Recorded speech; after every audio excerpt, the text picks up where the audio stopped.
Before joining WWE, John Cena had several different hairstyles that were very different than the one he has today. His past hairstyles included a crew cut that was bleach blonde. After that, he grew his hair out, but kept the blonde hair. Later on, he ditched the blonde hair for his natural brown hair, which he kept long on top and shaved on the sides.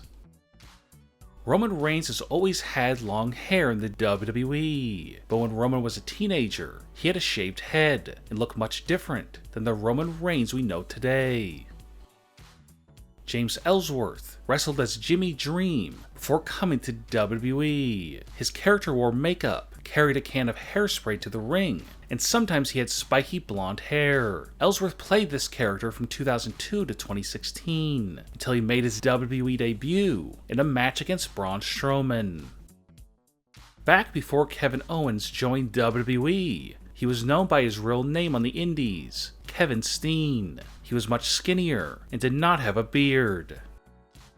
When Samoa Joe started his wrestling career in the early 2000s, he had blonde hair and he was much thinner. He also wore a shirt in every match. Joe even once wrestled as a jobber on WWE television in 2001 with this look.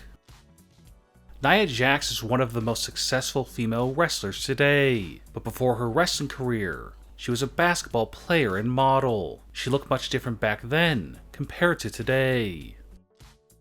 Braun Strowman is one of the most recognizable wrestlers today, but 10 years ago, he looked nothing like he does currently. He did not have his trademark long beard, and he was completely clean shaven and kept his hair short. It would not be until he started competing in strongman contests when he started growing out his beard.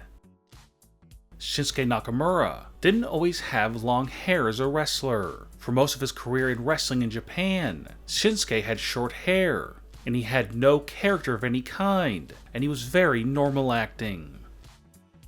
Jinder Mahal has a very unique look that is unmistakable, but when Jinder first joined WWE, he looked like just a normal wrestler. He had short hair and no facial hair at all. It wasn't until he was released by WWE in 2014 when he decided to completely change his look and develop a new look that no other WWE wrestlers had. Vince McMahon loved Jinder's new look and re-signed him.